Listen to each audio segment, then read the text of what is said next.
to do what they have to do. It will try to stabilize the current threat.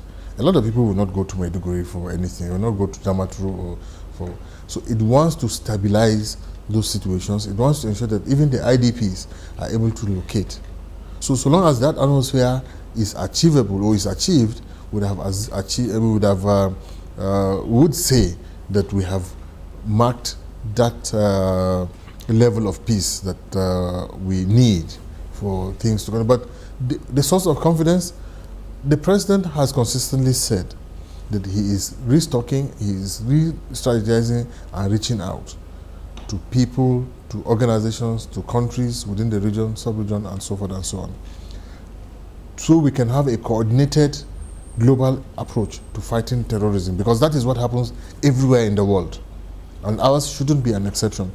Now, the processes had been on. Remember, the president had been to France, he had been to all of the countries in the Lake Chad Basin Commission, Cameroon, Chad, Niger, and even Benin and Togo and all of those, to canvass for understanding and support. So all of these things are now turning around to manifest. We have binational protocols with Chad, we have with Niger, we have with Cameroon. I think Cameroon was entered into in October, and subsequently those of the remaining countries of the sub-region. Only last week, the Chadian Chief of Defense Staff was here to finalize the operationalization of their involvement in the fight against insurgency. And this is in addition to the acquisition of hardware and stocks and assets that can assist our men to fight insurgency. We never had this when the insurgent action started. And don't forget, even like America, it took them 12 years to understand the nature of insurgency. We just got it, it happened on us. We are ill-prepared, we are not trained, we didn't anticipate it as a people or as an armed forces and all of it. We didn't anticipate it, we never had the inkling that something like that could happen in our country. So it means that we need to prepare ourselves psychologically. So much of that is being done. The armed forces need to train and retrain. Number of counter-extremism and terrorism programs have been going on.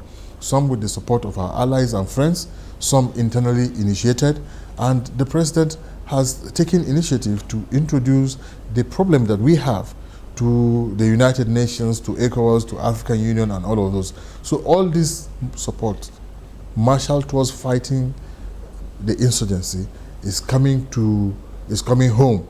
And so we expect, and within the first few days of the trial, we have seen massive successes and results. So first few days of coming into effect of some of the things that we're putting together to end insurgency, retaking of territories, Michika, these. How many countries have entered into a commitment with Nigeria? Well, Lake Chad, the countries of the Chadic zone, Cameroon, Niger, Chad, and now Benin Republic, they are coming to support the fight. And what is important, because even the African Union is backing troops from this region to fight insurgency. You know, the resolution was passed just a few weeks ago at their last meeting, I think, in Ethiopia. So in Africa, about 4 or 5 countries here. But with the coming of the African Union, it means the whole of Africa has risen to the realization that this fight is not Nigeria's fight alone, it's Africa's fight. Just like the United States realized that the ISIS fight, the Syrian fight, is not just Syria. Everybody, it's their fight, it's the world's fight. So right now there's so much tension, here and there, which is understandable. Before even the announcement of the new dates, and so many other issues, going on here and there. People threatening to resist this and that. Yes. What steps are you taking, especially in the rural areas, to help curb any violence that would erupt? First and foremost, we are taking the example of leadership, where the leaders of some of these political parties have taken the step to sign peace accords. We are also talking to the political parties. I had visited quite a few, and I'm still visiting them, because the tension is so created by them, their pronouncements, and to explain to them how their pronouncements and comments and hate speeches are creating panic in the land, making them lose their supporters to safe destinations. I have reason to tell them that, look, your comments is scaring your supporters away out of this country. They may not be around to vote for you, so stop it. You better talk peace. You better work on things that will enhance national solidarity, peace and harmony, and therefore progress and the welfare and well-being of everybody. Your comments can create that atmosphere. Your comment can make it happen. But so long as you keep telling us there is going to be bloodshed, I see this, I see that, and you are men of timber and caliber, in quotes, I will begin to think twice. If I see that on the streets of my village, or in Abuja, I'll pack my things to my village. I may have registered in Abuja, and I have to go back to my village. If I have the means, I move out of the country. So what happens? We have lost the vote, we have lost our confidence, we have created mutuals, maybe not necessarily mutual suspicion, but some kind of suspicion that could derail the progress of nations. How much belief do you think people have in this peace accord? Because in spite of that, people could, because of the frenzy and all of that, people will just go ahead and do what they have to do to support the candidate. And that is why we are still talking to all segments of society. We are reaching to the grassroots also. We recently have a partnership with the European Union to do civic education and to promote non-violence towards the election. So we are including all of these on all the platforms that we have in the local government areas and states, so that more people will have access to information, appropriate, useful information. And we're appealing to political parties not just to be issue-based, but it should be value-based issues, you know, so that people can learn. We should talk in a manner that budding politicians that we are can learn. They shouldn't learn violence from leaders. They shouldn't learn hate speeches from leaders as well. That is not good enough. And if I have my way, most of those canvassing to be elected into one office or the other, I will work with Nigerian youths and will not vote for them. So long as you will not talk peace, so long as you will not engender by your actions national solidarity, you are not the right person for Nigeria. There is a place for Nigeria, this is our beautiful country, in the world. We should take it. And how do we take it if we continue to find the embers of violence? We need to wage peace and not war.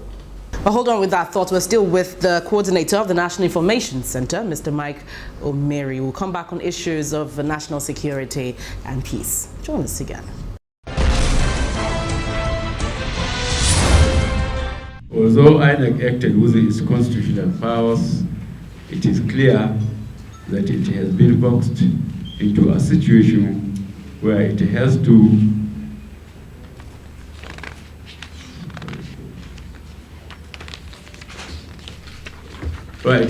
bow to pressure.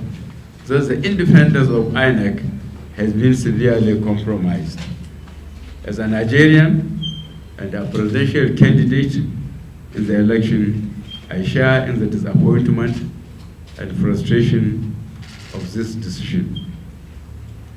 This postponement coming a week to the first election has raised so many questions, many of which shall be asked in the days ahead. Well, welcome back. We're still with the coordinator of the National Information Center, Mr. Mike Omeri. Thank you for joining us once again. Thank you. Well, let's continue with the issue of the recent warnings you have been giving about the strategies adopted by Boko Haram to attack Nigerians. What exactly were you trying to pinpoint? The intelligence community is not sleeping. Every day it comes up with issues. Some could be tactical within its capacity to handle, some requiring public attention or information so they can also participate in helping to mitigate or to stop the eruption of either bombs and detonated in public spaces and so forth and so on. So what we have to tell the public, we tell the public.